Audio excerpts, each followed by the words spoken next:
Welcome children, this is Vikesh from Mount Litera Z School Jhansi. As you know that we have already completed chapter 3, that is synthetic fiber and plastics. So today we are going to take a recap of the whole chapter. In this chapter we have discussed the fibers. In that we have discussed that fiber are of two types, natural fiber and man-made fiber. Natural fiber are those fiber which can be get from the plant or animal. And man-made fiber are the artificial fiber because it is made up by the man. So in this chapter we have discussed about the synthetic fiber only. As you can see, I have drawn these beds. If you remember, each single unit is a chemical substance and such a small unit combined together, जब ये सारी beds आपस में मिल जाती हैं तो ये large single unit called polymer are formed with this single unit, and these all combined together also form a single unit, and this single unit is called polymer. Okay. After that we have discussed the type of synthetic fiber, in which we have discussed about the rayon, their properties and their uses. So rayon is used for making shirt, ties, bed sheet and curtain etc. Then we have discussed about the nylon.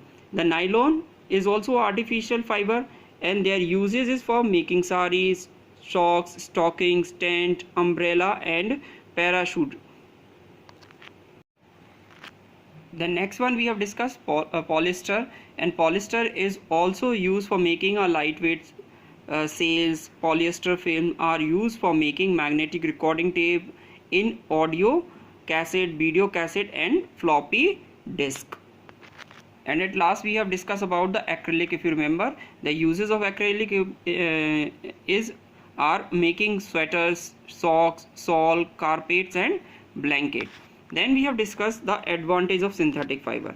So what are the advantages? Most synthetic fibers have a good elasticity. Most fiber made up of synthetic fiber do not wrinkle easily. Most synthetic fiber can handle heavy load without breaking up. And if you remember, the disadvantage I have given you to find out at least 5 disadvantages, and I hope everybody has completed this. Afterward we have discussed plastic also. So plastic is like a synthetic fiber. Plastic is also a polymer. In plastic the arrangement of individual unit may be linear or cross-linked.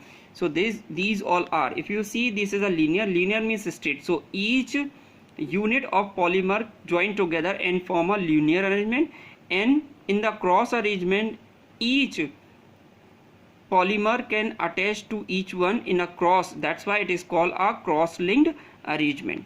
Then if you remember, we have discussed the differences between the thermoset and thermoplastic. The thermoset plastics are made up the object which are very hard, and thermoset are made up plastic which is very soft. Afterward we have discussed the uses of plastics. So we have discussed about the PET, HDPE, LDPE, PVC, which is used in your house to drain the water from your house in the form of pipe. Then we have discussed the PP, and the last we have discussed the PS, and PS are used to form thermocol also, which you can use to make art and craft. After uses we have discussed the general properties of a plastic. If you remember that we have discussed the thermal conductivity, then we have discussed the electrical conductivity, then solubility in water, and the last one is a reactivity. Then we have discussed the plastic and the environment, in which we have discussed that how to use plastic which can make our environment safe, in which we have discussed the 5 R's. What are these? I hope you will remember. I will help you. They are reduce, reuse, recycle, recover and refuse. So we have to follow these 5 R to save our environment plastic free. At the last I want to tell you that today I have given you a science note in your WhatsApp group. So please write down very carefully, as you are old student, you know how to write down and how to make the science notebook. Okay, thank you.